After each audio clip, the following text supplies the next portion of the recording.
Alo, alo, alo, gandang gabi. Philippines, gandang gabi. Yung gandang gabi. Saudi. Yan, dito naman pa. Ayun, ang cute. Ang cute. Yan, nandito naman pala tayo sa ating mga alamat. Kung gusto niyo pala mapanood ang alamat natin dito sa Joel Cleto YouTube channel, Joel Cleto Facebook. Yan. Saka, Saka, paki-like and share na rin pala para marami tayong mapasayang tao. Yan. Ngayon, may isang alamat na naman pala tayo. Yan. Itong si Jong is pumunta sa isang restaurant. Yun eh. Nagtataka to si Jong. Unang kain niya, may natitira laging isang toothpick. Tapos pangalawang punta niya naman uli, mga ilang araw, pumunta naman sa dun sa restaurant na yun, kumain naman siya. Tinigyan niya naman yung lalagyanan ng toothpick. Yan pala may gumagawa pala din. Yan. Yan. Resource din yung ginagawa na yan. Yan.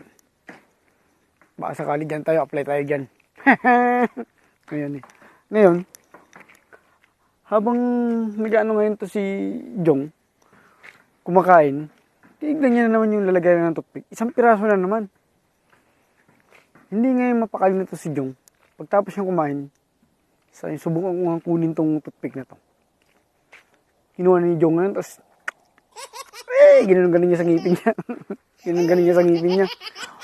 Nabali ngayon. Yung nabali yung toothpick, nagalit ko si Jong. Sabi ni Jong. Hinta niya yung may-ari.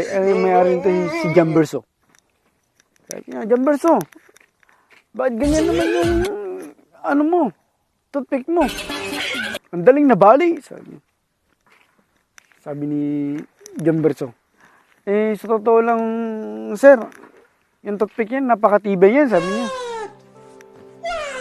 Paano makapakatibay? Sabi niya. Totoo lang po, sir, pagtapos kumain ng ibang tao, nasa 10 tao na pong kumain yan, ngayon lang nabali po yan dahil sa inyo, sabi niya. Totoo lang po yun, 10 tao na pong gumamit yan. Yun lang. 10 tao na gumamit ng toothpick. Malokong Jong. Yun lang.